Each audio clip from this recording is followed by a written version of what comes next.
Allora, buongiorno a Fernando Cerchiaro, responsabile delle politiche giovanili dell'Ufficio Scolastico Regionale del Veneto. Allora, dottore, ci dica, a livello si parla tanto di e-democracy, qual è lo scenario a livello scolastico per quanto riguarda le nuove tecnologie? Qual è il rapporto tra nuove tecnologie e educazione e formazione scolastica?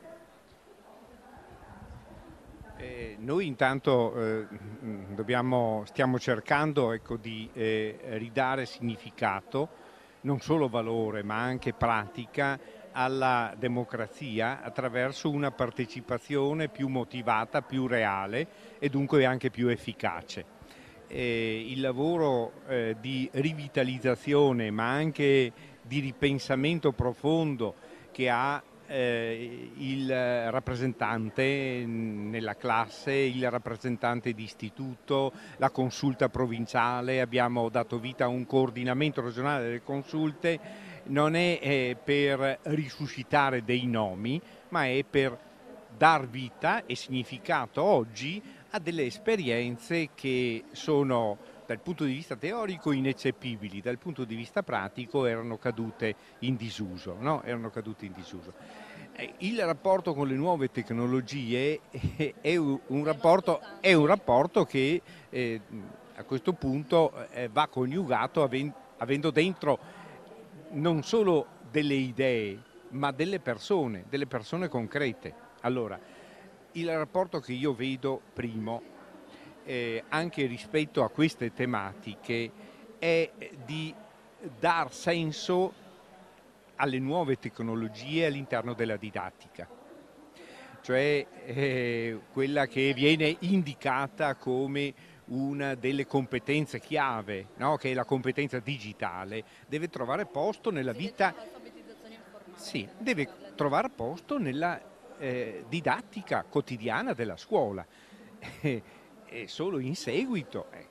Perché poi, se volete, così nell'ambito delle attività delle quali io mi occupo, che prevede fra l'altro la prevenzione del disagio, il lavoro sul bullismo e quindi anche diciamo sul cyberbullismo, no? Che c'è. Ecco, noi abbiamo in mente, abbiamo anche sostenuto delle esperienze all'interno dell'osservatorio c'è anche la presenza di Don Marco Sanavio che è un esperto di questo, cerchiamo di sostenere e anche di far passare alcune esperienze che siano di un'educazione intelligente all'uso dei media. Certo. Mm? Per la Eh, prevenzione.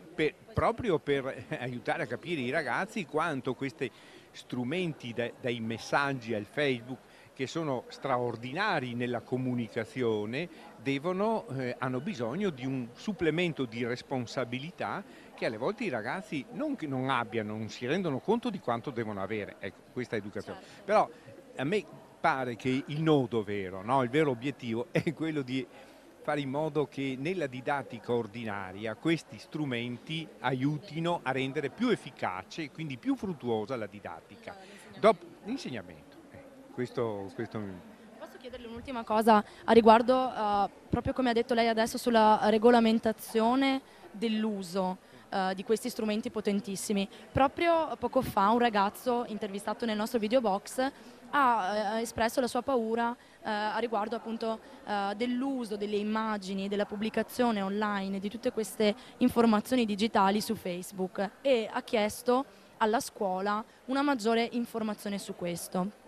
Come può passare questo messaggio? In che modo? Proprio in classe? Parlando in classe dei social network o di tutti questi nuovi strumenti che gli studenti usano già quotidianamente?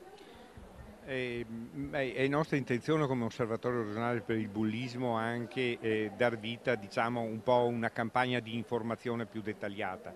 Per ora stiamo rispondendo un po' in modo sperimentale ad alcune azioni di formazione, ma servono mezzi e servono anche competenze, cioè bisogna formare i formatori da questo punto di Certo, gli vista. E insegnanti, quindi prima di ecco, tutto.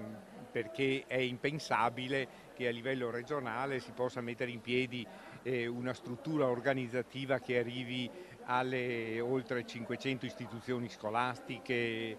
Ecco, Quindi sperimentalmente stiamo vedendo con alcuni strumenti, ho citato prima Don Marco Sanavia, ma ce ne sono anche, ci sono anche delle altre esperienze e stiamo anche verificando alcune ipotesi di lavoro perché questa formazione entri. No, c'è stato l'anno scorso, ci sono state anche delle attività di formazione specifica nella provincia di Rovigo su questi aspetti che hanno dato dei risultati, però sono esperienze sempre un po' iniziali che hanno bisogno di grosse competenze ma anche di un grosso investimento finanziario, perché non si tratta di fare una conferenza, una informazione generica, bisogna arrivare a una formazione che poi incida non solo sui ragazzi ma anche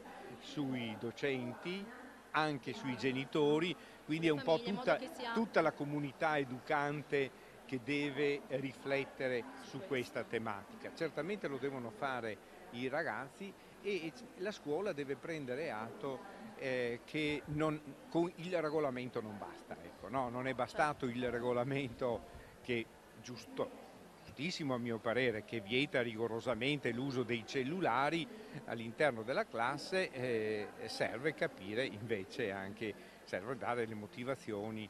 Ecco. Si può vietare l'uso dei cellulari, ma ad esempio invece promuovere l'uso del computer a fini educativi, a fini didattici, quindi come ha detto lei prima. Grazie, dottor Cerchiaro. Io, per chiudere, no, il divieto, io sono sempre per invece una indicazione positiva.